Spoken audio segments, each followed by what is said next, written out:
Dear colleagues, the first session of our meeting is dedicated to the topic antisemitism and the threat to democracy posed by hostility towards Jews.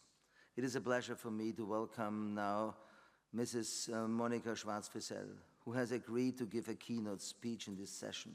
Professor Schwarz-Friesel is a cognitive scientist and antisemitism researcher.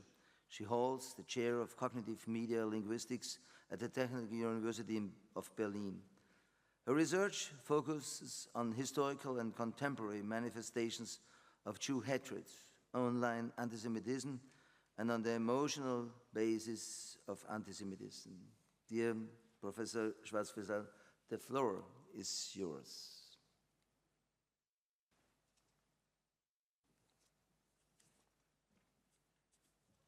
Morning.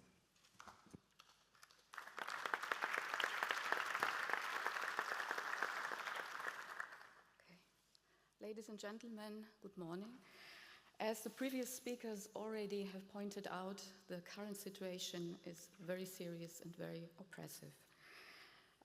So let me just state that after the pogrom of 10/7, the official dam against anti-Semitism really burst, and ever since, anti-Semitism is exploding.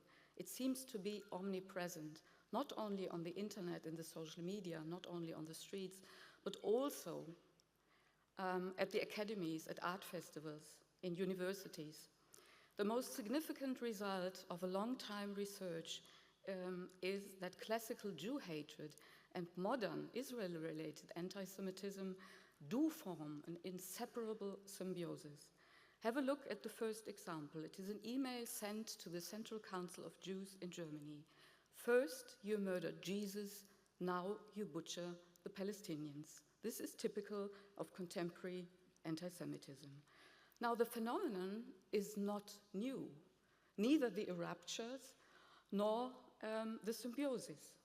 Already in February, The Economist asked in its headline, "How safe are Europe's Jews?" Why? Why this question? Because the ground had been laid many, many years before. Already, during the Gaza crisis in 2014, we heard on the streets of Europe utterances you see on the slide. Hamas, Jews to the gas, fuck the Jews, Zionist regime, cancer state, Israel, menace to mankind, stop the Jewish terror. So everything was known, but nothing was done. It is very important to combat anti-Semitism effectively, to have a therapy. And for a good therapy, you need the right diagnosis. But this has not always been the case. In anti-Semitism research, we have no problem whatsoever to define what exactly anti-Semitism is and what it is not. Whoops, jetzt ist ausgegangen. It is indeed a cultural category that is based on the derealized conceptualization of Jews and Judaism. But although derealized, it functions as an epistemic truth, meaning that anti-Semites strongly believe in it without any doubt. Jews in these conceptualizations are the incarnation of the evil in the world. This is since the creation of this myth in early Christianity by the writings of Adversus Judaeus. Hence, we are not just confronted with some kind of prejudice, but with a Manichaeistic worldview, opposing Jews to the rest of the world. And this worldview is transmitted ever since as a Judeophobic tradition. Hence, we have to oppose false definitions, sadly distributed until this very day. Indeed, anti-Semitism is no interchangeable prejudice among others. It is not merely some discriminatory othering. It is not primarily a fringe group phenomenon of extremists, and it is not necessarily, hence, connected to either racism or to xenophobia. Anti-Semitism, in the end, is a unique resentment deeply engraved in Western culture. Let's have a look at the influences of the past, of historical Jew hatred. Those super spreaders came from the educated middle of society, and they transmitted the core concept of the Jews as being evil. It started with Paul, who called Jews the enemy of mankind, a phrase frequently taken up today, especially on anti-Israel rallies. We have them called devils, harmful, evil. Luther called them a pestilence. The great enlightener Voltaire, the most despicable people on earth. Young Hegel said they exist only in the middle of excrement. Two German professors in the 19th century called them a human disease and rotten and degenerated people, all very educated people. Theodor von Dahne, horrible people. And very important, two liberal authors, not necessarily convinced anti-Semites, but in their well-read novels, they coded topoi with anti-Semitic content and thereby, of course, shaping collective consciousness of millions of readers. So anti-Semitism in the end is a chameleon. It moves along the ages for centuries, but never at the edges. Anti-Jewish thinking and feeling is at the very foundation of Western culture, and it is reactivated, alive, and kept alive for 2,000 years by now. It is unshaken by the Holocaust, and if we want to understand anti-Semitism in the 21st century, we see that it's really the age-old hatred, sure with some opportune adaptations because it's a chameleon, but essentially it has remained the same at its conceptual core. I distinguish four phases of contemporary anti-Semitism, not three, four. Left-wing, right-wing, Muslim, Islamic, and, most important, the centrist, educated anti-Semitism that publishes in the feuilletons and at the universities. And despite all their grave ideological divergences, all four form exhibit synergies and they form alliances, as we have seen in the last years, especially between left-wing radicals and Muslim groups. They do have in common, first, attacking the remembrance culture, second, questioning the singularity of the Shoah, and third, demonizing Israel. This is their mutual point. If we look at the texts of those four forms, we do see an overwhelming uniformity, Semper Idem, the repetition of the repetition of the repetition for 2,000 years. Two examples. A right-wing extremist writes to the Central Council of Jews in Germany, Jews are the evil of mankind and threaten world peace. A left-wing peace activist writes, Israel is an evil state and threatens world peace. So, lexic and syntax, the same. There is hardly any difference between the four forms, since they evoke the same age-old stereotypes like land robbers, child murderers, perpetrators, and they produce the same argumentation patterns, as I will show. If we look at the modern influences of today, we see that their intellectual writings feed the margins, influence the edges of society, and not the other way around. They pose as anti-Semites, and they appear very strongly in the garb of moral integrity. They position, however, both Israel and Zionism as a symbol of everything that good people must oppose.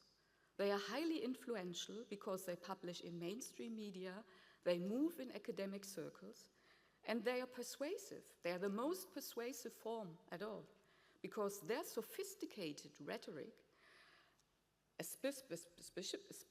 especially in post-colonial studies, has contaminated mainstream society and politics for many years now. How very much the communicative memory influences still contemporary anti-Semitism, I want to demonstrate with three significant examples. On X 2024, millions of such texts. Israelis, They are bloodthirsty murdering dogs and they chop up children. 500 years ago, Luther. Jews are bloodthirsty dogs and murderers and they chop up children. 24, Israelis, enemy of mankind, the old phrase from Paul, the enemies of all other people. Voltaire in 1764, Jews, enemies of all nations and enemy to all mankind. And the third example, on MENA, Israel has no right to exist in the League of Modern Nations. Israel is a mistake in world history. And the famous philosopher Rudolf Steiner in 1888, Judaism has no right to exist in modern life of the nations. It is a mistake in world history. So it's always the same, just the projection to Israel. The main argument that has been used over centuries and centuries, stemming mainly from the Middle Ages, is the Jews are to blame. The Jews are responsible for everything. And we do find this argument today, after the pogrom of the 7th of October, in so-called contextualizations. Israel's conduct led to the massacre of the 7th of October, many times read and heard, and very similar to the argument in 1945, when certain circles claimed that the Jews provoked the Holocaust. And we do find this argument also at the level of United Nations. When Francesca Albanese wrote to the French President Macron, the victims of Saint-Ten were not killed because of their Judaism, but in response to Israel's oppression. The same argument, just some new words. We hardly ever have legal or social consequences for anti-Semitic hate speech of this kind. If a right-wing party in EU elections has a poster, public poster, which states Israel is our misfortune, that is a direct reference to the Nazi Stürmer slogan, the Jews are our misfortune, it is freedom of speech. If students project the blood libel fantasy to Israel on campus anti-Semitism, it's academic freedom. And if on the Documenta 15, Jewish Israelis are depicted as evil, ugly pigs, it is freedom of art. And then we see European politicians smiling at hate speech posters. Fuck Israel, fuck NATO. By the way, the guy smiling here is the foreign minister of Norway. If we want to understand Jew hatred, contemporary Jew hatred, we also have to understand the denial of Jew hatred, because both go hand in hand. Whoops. Of course, it's always, I'm not an anti-Semite, and it's always out of a good cause or responsibility, self-legitimization. You have the causal justification. You always have the reframing. It's never anti-Semitism, but freedom of something. You have a self-proclaimed victimization, evoking some kind of taboo, which does not exist, actually. And in the last years, we very strongly conceive the discrediting of scientific work or the discrediting of the very useful IRA definition. Interestingly, we do see a dissociation in our corpus studies, because only in anti-Semitic discourse such camouflage strategies are used, especially in BDS discourse. Never does someone who produces legitimate criticism use such camouflage strategies, because it's not necessary. If we want to understand contemporary anti-Semitism and its fierceness, we have to understand what I call the Israelization of anti-Semitism, because Israel-related anti-Semitism is by now the main, the most prominent, and the most hateful form of anti-Semitism. More than 60% of all anti-Semitic texts are Israel-related, and its derealizations follow the age-old pattern of demonizing and defaming Jews. And please note, this is not new, and it is no political criticism, and it is not caused by the conflict. Israel is hated because it exists, and the Middle East conflict simply functions as a trigger. I want to show you how very much Israel-related anti-Semitism is no political indignation. One case study from many. In 2016, there was a nature catastrophe, burning forests in Israel. And the internet was flooded by millions of tweets and posts like the following. Burn Israel, burn. Burn the root of all evil. Let the Jews suffocate. Happy, happy burning. What we see here is the old solution plan projected to Israel, the old salvation ideology of the Nazis reactivated. And of course, we have this transfer of the solution plan also by now on the streets of Europe. This one is from London. For world peace, Israel must be destroyed. It's always a good cause to destroy Israel. So it's the argument. Now, the Israelization of anti-Semitism puts Israel as a collective Jew in the world, and we have to distinguish two central dimensions. First, projecting age-old stereotypes to the state of Israel, and second, ascribing collective responsibility, hence the conflation of Jews and Israelis all over the world. Why Israel? It's so very simple, because it is the most prominent symbol of Jewish life and Jewish survival, and hence, of course, it is the mental sting in the mind of all anti-Semites. Anti-Semitism today moves between a fierce hatred and obsession and on opportune adaptation. Throughout the centuries, Jew hatred has remained essentially the same. Today's anti-Zionism and anti-Israelism continues the old hatred. It's nothing else. Yet, it is denied, it is mostly misunderstood or reframed or trivialized. The most influential mental force to accelerate and to normalize anti-Semitic manifestations still lies, as in history, in the middle of educated society. And hence, we do have a normalization process when it comes to accepting anti-Semitism. In certain woke circles, it is chic, it is en vogue to criticize Israel, to bash Israel. And this process is flanked by indifference, ignorance, hypocrisy, arrogance, and a lack of empathy. Never again, to me as a researcher and a scientist, I'm sorry to say, merely ultimately empty words. We still experience anti-Semitism, and again, over and over again, and it's getting more and more. So the diagnosis of my research couldn't be more devastating. I perceive a failure of politics and civil society in combating Jew hatred effectively, and I perceive a most shameful failure of certain parts of the international community after the massacre, the pogrom of 10/7. We are indeed, as Fritz Stern once put it, in a time of cultural despair. It is high time to break away from the toxic narrative against Jews and the Jewish state. Anti-Semitism is, so to speak, the canary in the coal mine. It is an alert system, always hinting at larger problems within democratic societies. Let's have a look at Germany and the recent success of far-right AfD.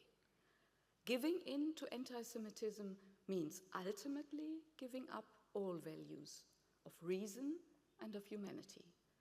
First, it is lethal to the Jews, but in the end, to democracy.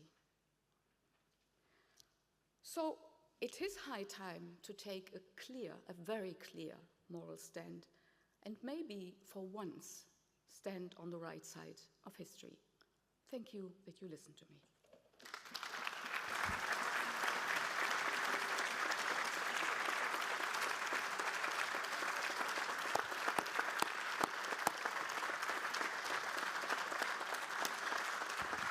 Thank you so much.